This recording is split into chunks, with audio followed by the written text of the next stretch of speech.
You're listening to the Live Out Loud podcast with River Wynn and Michelle Flamer.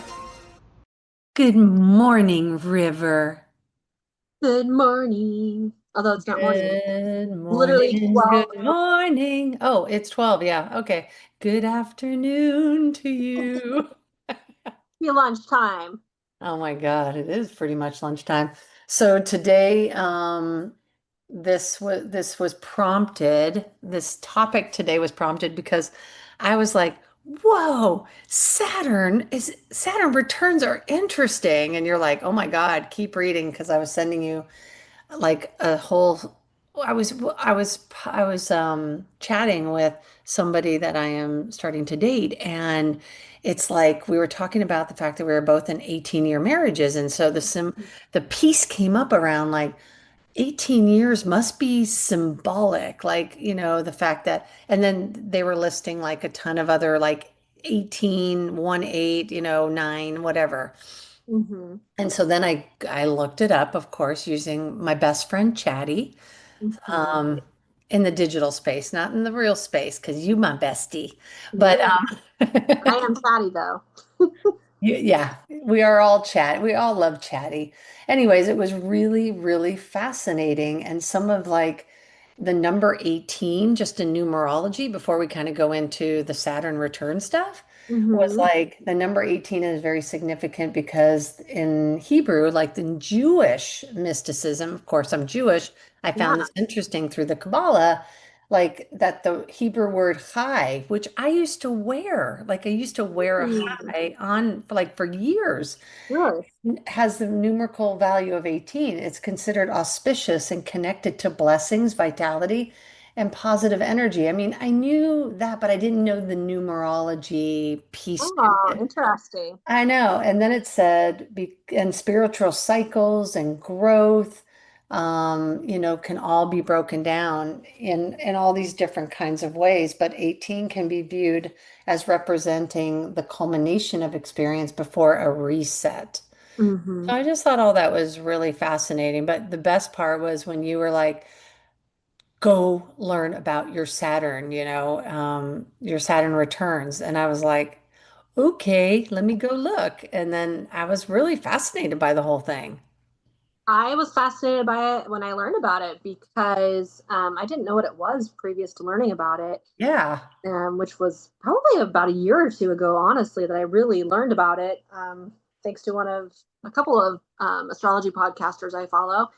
And when I learned what that meant and then discovered what it meant for me, it blew my mind because it lined up exactly with some experiences I had in my life around my early 30s, that we'll talk about more later. But yeah, Saturn Yeah. returns are fascinating.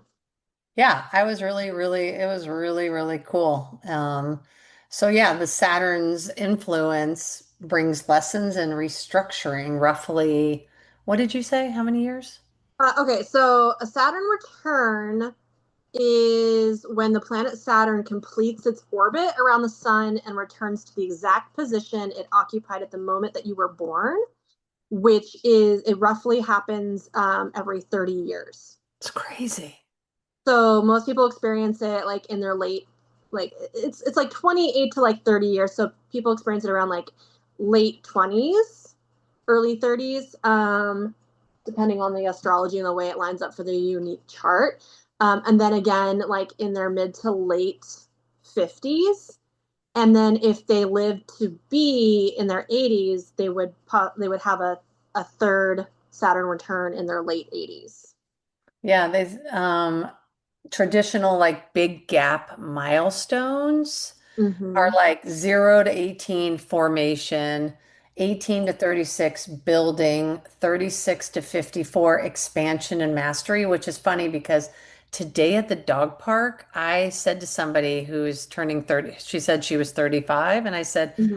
man, I really came into myself at starting in 35. Like 36 was like a really pinnacle Mm-hmm. year. I remember it's also the year I met Carrie, funny enough, but that, and then 36 to 54 was like that expansion mastery, I said. And then You're talking about 18-year cycles, right?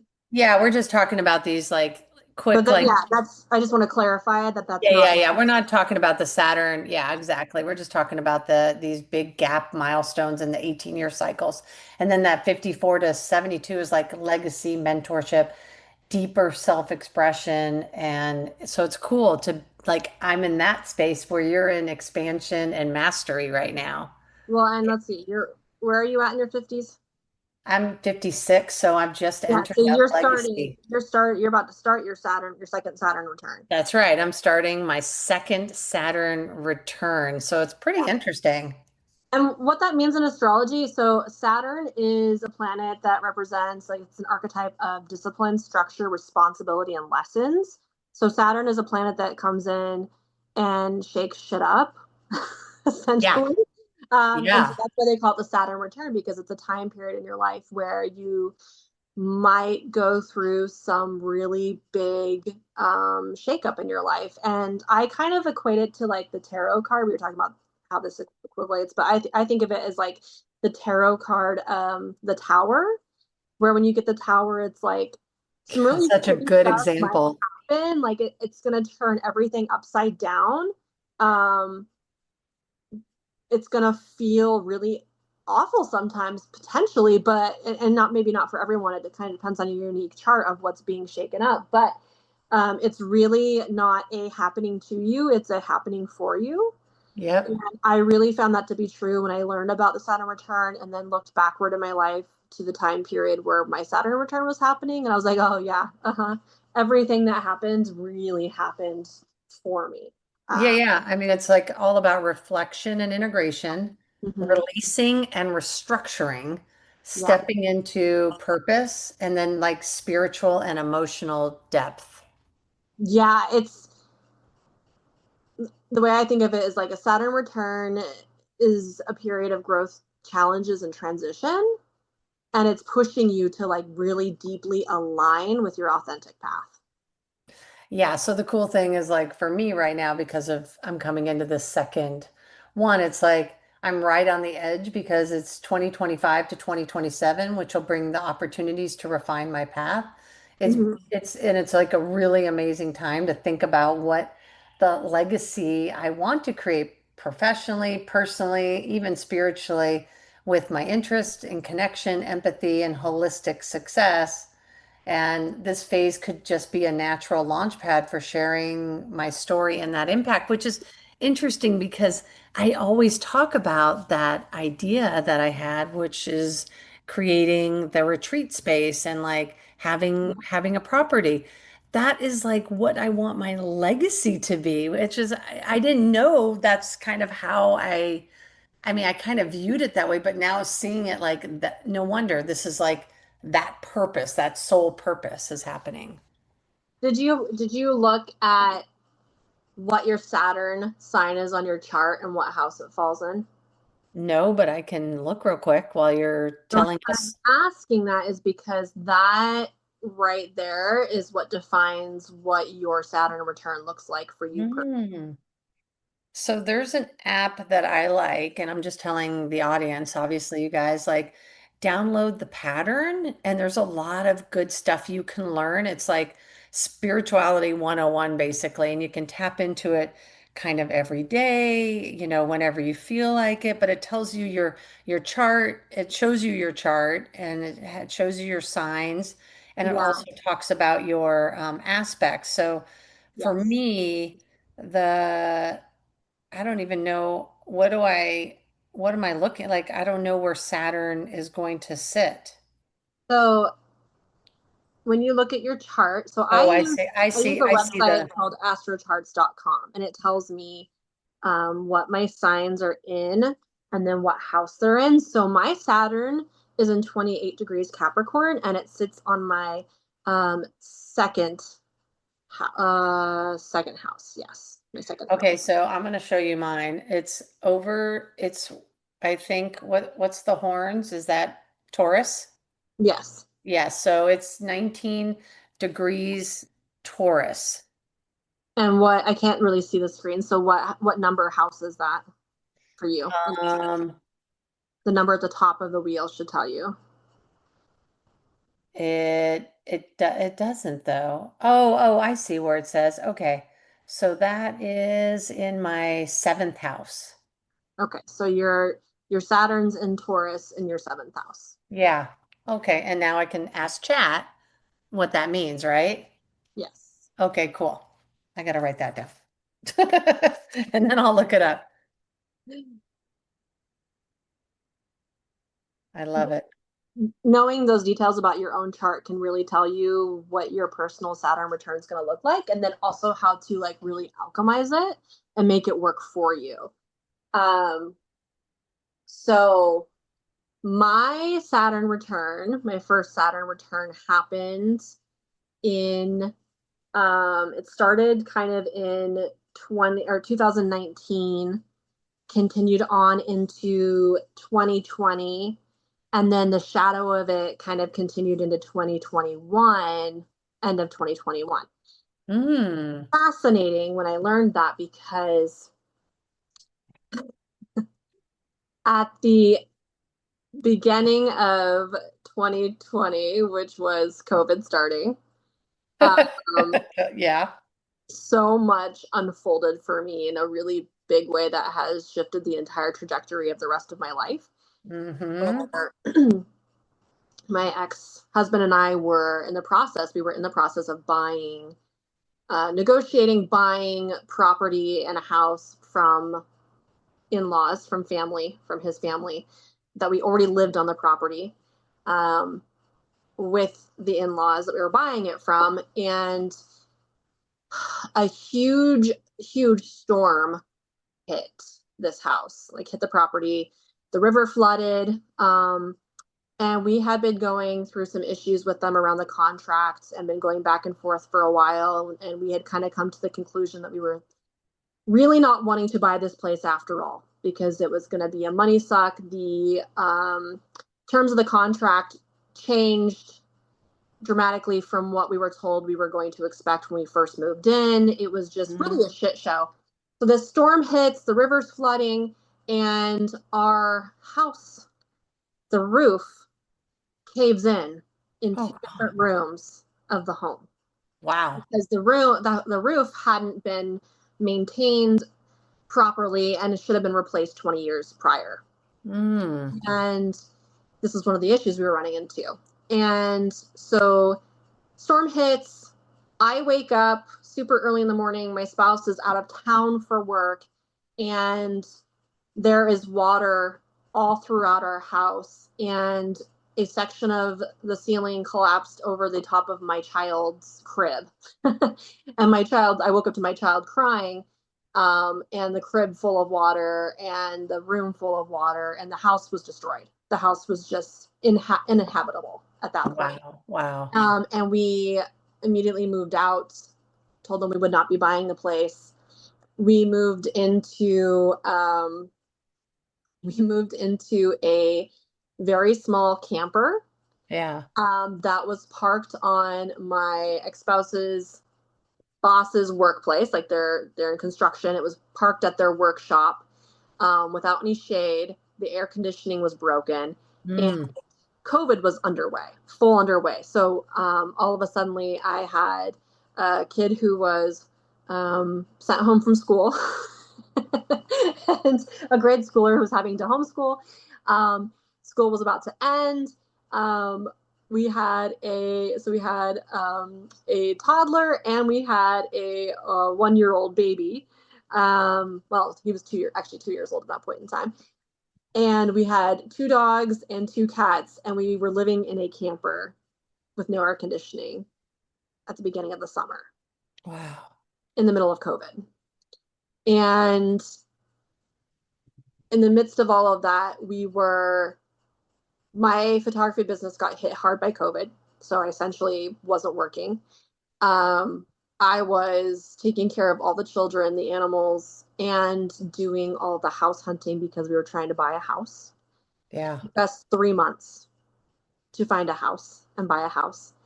Our relationship was already extremely strained, and those 3 months devastated our relationship in a really deep Mm-hmm. way Mm-hmm. and brought me to a place where in the house hunting process, I recognized for myself that I wasn't hunting for a house for our family. I was hunting for a house that my children and my someday ex-husband would live in Yeah.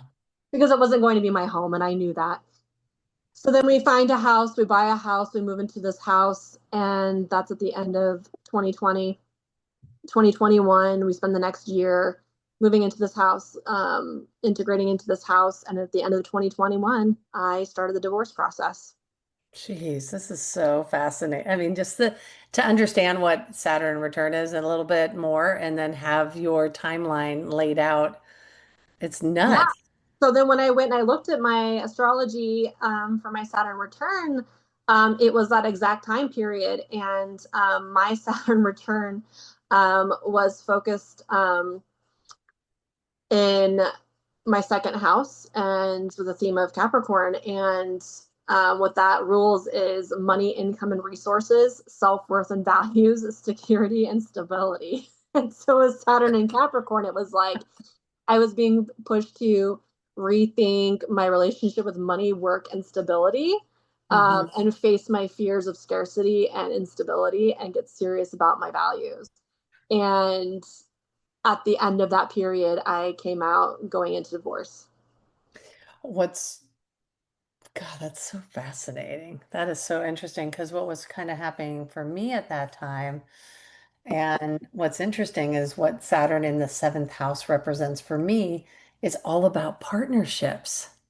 Mm, And so the seventh house, so romantic, business, and one-on-one relationships. that just makes so much sense for When you. Saturn moves this area, it brings lessons around commitment, boundaries, and maturity in how you relate to others. This is your Saturn return that you're headed into, right? I guess that I'm coming into now. I don't know where it was when I was 28. I don't even know how to look for that. Or is it always in this? We can figure that out later. It's going to be based on your chart, but Okay, but I can tell you what I was doing during that time, which is I was in my first long-term relationship and we were living together at that point, wow. with Shakti. And so, um, and that was, and she was a Taurus. So, and the Mm, fact that I didn't know about my moon being in Taurus, but yeah, that relationship really was probably the one of the most pivotal and relationships that I'd come to, to date, like anybody in that sense, like being that it was romantic, that we lived together. We also, which is hilarious around if it's around um like one like business and stuff, is we had an antique store together. We really meshed our love, friendship, romantic, like relationship and business together. It was all together and we really thrived in all of mm, that, the way that we both showed up. It's just, that kind of led me into wanting to really be a mom with her, like really creating a family. And then she couldn't. And so I broke up with her. I actually moved with a job. I relocated to Arizona. And then at age 36, I met Carrie. And then there mm, you go from there. So yeah, it's like it's fascinating. I mean, and they're my two most pivotal relationships yeah, within the first one and then going into that second one. Or yeah. or like, oh yeah, no, like the first Saturn return, like it took me all the way up until, now.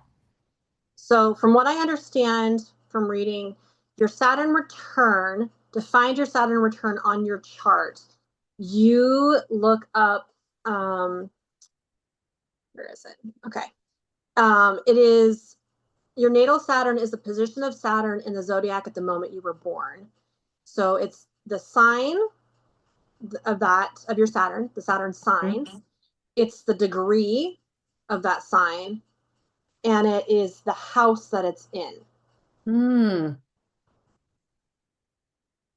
And all your Saturn returns are in those same positions because it's a cycle where it comes back every 29 to 30 years. It's 28 to 30 years. Hmm. So the so Okay, I you're just going to got it. I have just asked. the same I themes of your Saturn return in your mid 50s that you had when you were 30, 28 to 30 years old.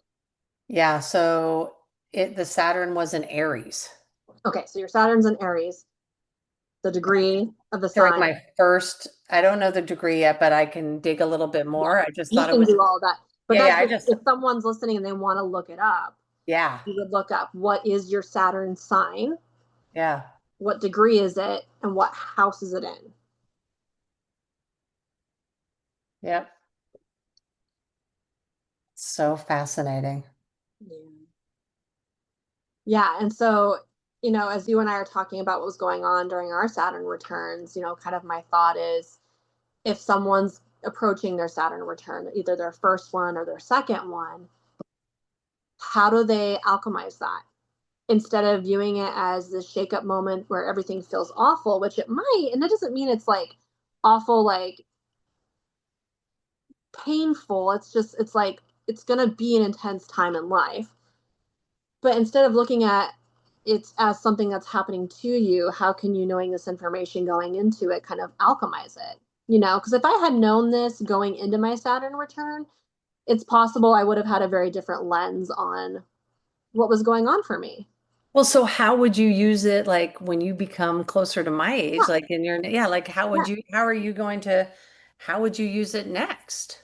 yeah. I think for me, going forward, I would make sure that I really fully understand like the themes and how it's going to impact me in those areas. Hmm. Um, and then I think I would, personally speaking, look at it with that lens of this is happening for me and not to me. Like something, I guess I think about it in the sense of like giving birth. Like when you're giving birth, you're having contractions and your muscles contract inward and it feels painful and there's pressure and it's contracting you, contracting you, contracting you. And then it releases and you birth, right? And so I guess for me, looking ahead to my next Saturn return in my 50s, I think that's how I would approach it, of looking at it as being birthed. I like that. It's just a rebirth, like you're being Yeah. birthed. Yeah. So my Saturn in Aries was also at that 19 degrees in the seventh house. Hmm. And so it represents structure, discipline, life lessons, a sign known for its assertiveness, independence, and pioneering spirit. This placement suggests that your life lessons involve developing self-reliance, courage, and the ability to take initiative. You may face challenges that push you to assert, but this is when I was born and until recent, like until my early, until And whatever. then your seventh house is Taurus. It, well, now it is. Your But it was still then too. Your seventh house Oh, is always Taurus. interesting. Yeah. So I don't, yeah, So it that was, means like, so Taurus is all about relationships and abundance and security as well. mhm. Yeah, it is. Seventh house governs partnerships, including marriage Yeah. and And all. your houses don't change. Your houses stay the Oh, that's cool. Okay, same. so, Yeah. So it's always, your Saturn return is always going to be in your seventh oh, house. so it just depends on this. Now, this Saturn return coming up for me is in Taurus, and the other one is in Aries, or is it always going to No, be it's always, so your Saturn is a sign in of itself. Your Saturn sign is Aries. What degree was it?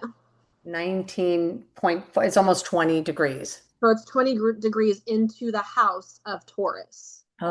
Your Oh, Saturn gosh. sign is 20 degrees into the house of Taurus. So it's Gotcha. Aries, 20 degrees into the sign of a house of That's Taurus. so fascinating. Okay, So you're gotcha. going to have Aries aspects and you're going to have Taurus aspects. Yep, that's so fascinating. Yep, my first Saturn return occurred around 1998 to 1999. And guess what? I went into the military also during that time. Yeah, that's a, Oh no, Aries, actually, no, Aries. no, no, I didn't. That was that was 1989 and Okay. no, 1991. So that was when I was with Shakti. That was my Okay. first major, which was major. I mean, it was a major relationship. So, Relationship. I'm not surprised because Taurus is relationship as well. So yeah, yeah. So it's all just fascinating. And I think totally. it's really important to know that like anything in astrology, it's meant to be a tool, not like a definition for you of like this is how Mhm. it has to be. Someone could have a Saturn return that feels gentle and soft, but still just kind of turns things upside down in a gentle way. It doesn't mean it has to be intense or has to be painful or like you need to stress about it, but just like anything, these are tools. These are just tools that you can use to help navigate certain areas of your life. And if you're, let's say you're in your like late 30 or not late 30s, late 20s right now, let's say you're approaching 30 and things are feeling stressful and you're like, what is going on for me right now? Check and see on your Saturn return. Like check into it and see what the themes are and see how that aligns with what's going on in your life right now because it can give you some big insight on how to approach it and alchemize it for yourself. Well, what's interesting is, I mean, you and I are deeply chosen family at this point, of course. I never have, like, none of this has anything to do with finances for me. It's all relational and career, meaning like for my highest good. And Mm-hmm. so what's interesting is like in my 20s, so I had a deep relationship, but it's also that first return was also around the time of me really starting my career, like moving from having my own dog training practice for 10 years to my first job with Rockport Shoes and kind of getting me now on that sales management, director track. And so Yeah. it is really fascinating that all of that began then. That's really neat. Yeah, it's a really cool tool to just like map out life for yourself. Yeah, I really like it. I mean, I think the seconds is like the tone back then was nostalgic and relatable, and now the second return is like wise and hopeful, and I feel like that really is relevant.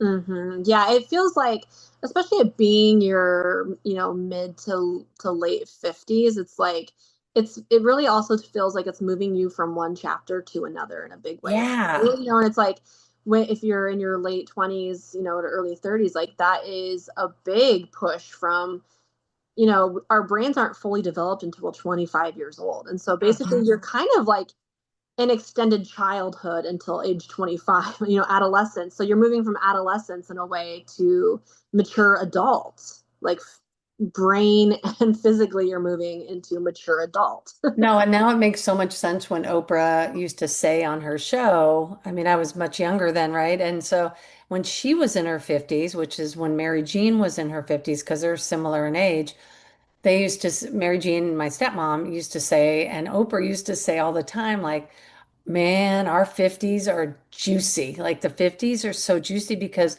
women are more sure-footed. They know what they want. We feel like we have a real sense of who we are at this point. And Yeah. and you really can't compare, like, like it's so cute because Michelle the other day was processing some big emotions. And Hmm. she's just like, you're just so chill and steady. I go, because I've been there. Like I did all that. Like I still have big emotions that I process, but I just process them differently now because of what I know. It Well, does give you and that wisdom a little bit to tap into and approach it that way. for women, we can look at the archetype too of like, through age 30, that's in a sense, especially since so many women now are having kids, like in their 30s versus their Mhm. 20s, we can look at the archetypes of two of like the maiden, the mother, and the crone. You move into Yeah. your 30s and you're leaving the maiden behind, and you go through your 30s and 40s and you get into your 50s. That period from like 30 to your late 50s, it's like you're still kind of in that mother era if you have children, like and if you have children later in life, like say in your 40s, like you get Me, to your like me, I early was 50s. 42. Caden is a teenager now, and in the next couple of years is going to be moving on to college. So it's like, so it's mother, maiden, and then you're moving into it. They call it crone, but like crone doesn't maybe has a negative association for some people, but crone is like Back in the day. powerful, wise woman. Yeah. Why like alchemizing? Like you have gone through so much, and now you get to sit back and advise others and lead the way. Yeah, it is. It's all really interesting. I am always so grateful that you love this shit because it's like I just love that we get to process it together and like deep Yeah. dive it. But not only that, I really value your perspective and like the questions you'll ask me off camera, and when we're just like dipping into shit.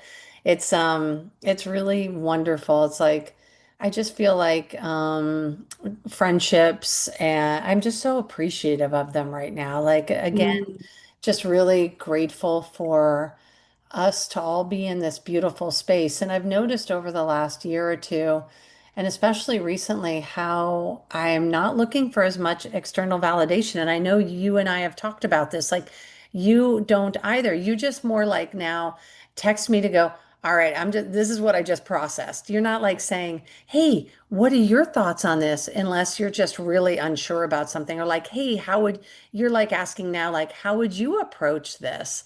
And yeah. and I really love like seeing all of us sort of realize like we have each other's back, we have each other truthfully, but at the end of the day, it's like I like watching ourselves and each other and our other our other friends like on the peripheral here and or who my front row is like everyone's kind of going through the same stuff and I'm also finding there's this joy in really showing up vulnerable, and Mm, I'm really learning that about myself right now. It's all that vulnerability. We like that oat cracked open. What we started yeah. talking about it on the podcast, what, like probably like 2.5 months ago? I think so. Yeah. Yeah, and I'm still just really like, whoa, I need to just kind of show up right now for my friend, like in this vulnerable space. Like I need to show them who I am, and I realize how often I didn't want to do that for the sake of that vulnerability equaled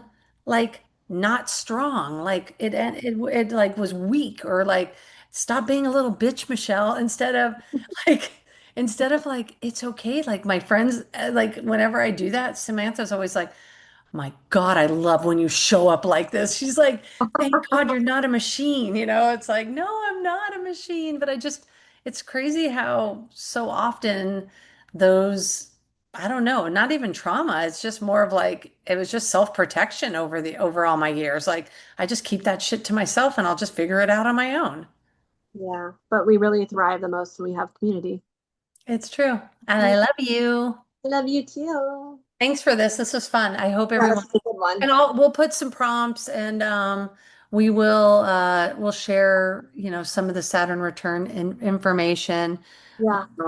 that feels really relevant to the conversation. And feel free, guys, to go out and look it up on your own and look at where you are in your life and where you want to go and yeah, and creating those manifestations. I mean, we're just coming out of that black moon, and that was really about getting clear and Mhm. like a lot of interesting shit was going on. And Now I we're starting eclipse season. yes, we're starting the eclipse season.